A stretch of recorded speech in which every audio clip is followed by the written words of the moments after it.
Hello বন্ধুরা, Annapurna cooking চ্যানেলে আপনাদের সবাইকে জানাই স্বাগতম।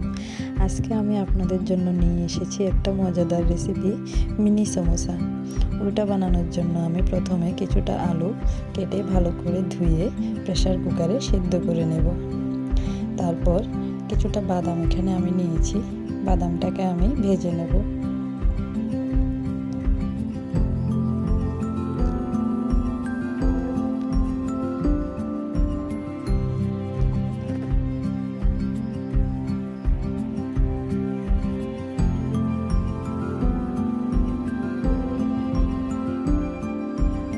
বাদামটা আমার ভাজা হয়ে গেছে।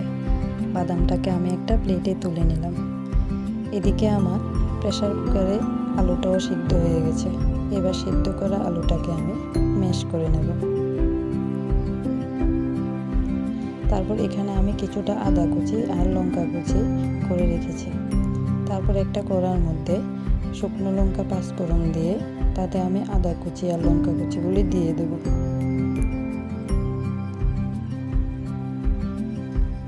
এটা একটু ভাজা ভাজা হয়ে গেলে এতে আমি ম্যাশ করা আলুগুলো দিয়ে দেব। ম্যাশ করা আলুগুলোর মধ্যে আমি একে একে হলুদ গুঁড়ো, লঙ্কা গুঁড়ো, জিরের গুঁড়ো, সামান্য পরিমাণে গরম মশলার গুঁড়ো দিয়ে ভালো করে নেড়ে ভেজে নেব আলুটাকে।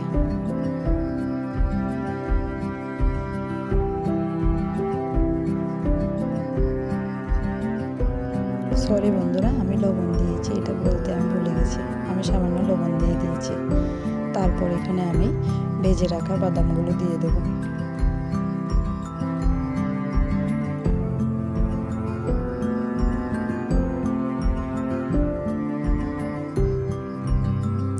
আলুর পুরটা আমার রেডি হয়ে গেছে। তারপর আমি একটা বাটির মধ্যে কিছুটা ময়দা নিয়ে ময়দাটার মধ্যে আমি কালো জিরে, লবণ, সামান্য সাদা তেল দিয়ে একটা ময়াম দিয়ে নেব।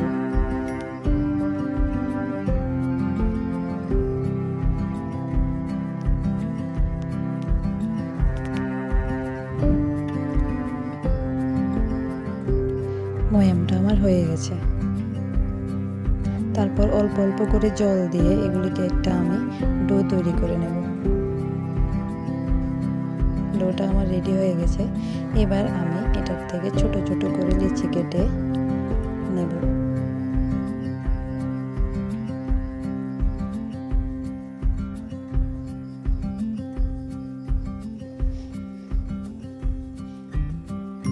লিচিটাকে আমি ছোট করে বেলে মাঝখান দিয়ে ছুরি দিয়ে দুভাগ করে কেটে নেব।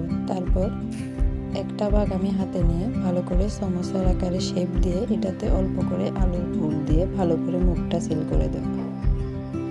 এখানে আমার সমোসাগুলো রেডি হয়ে গেল। তারপর একটা কড়ার মধ্যে তেল দিয়ে একে একে সবগুলো সমোসা আমি লাল লাল করে ভেজে নেব।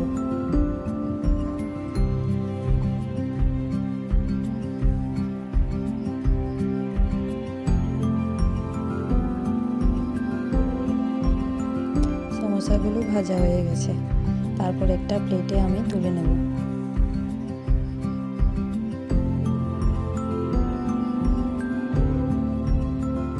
তারপর টমেটো সস দিয়ে এগুলিকে আমি সুন্দর করে পরিবেশন করব। আমার এই সুন্দর রেসিপিটা যদি আপনাদের ভালো লেগে থাকে তাহলে লাইক, কমেন্ট করে সাবস্ক্রাইব করে আমার পাশে থাকবেন। আজকের মতো এখানেই শেষ। টাটা। সবাই ভালো থাকবেন, সুস্থ থাকবেন।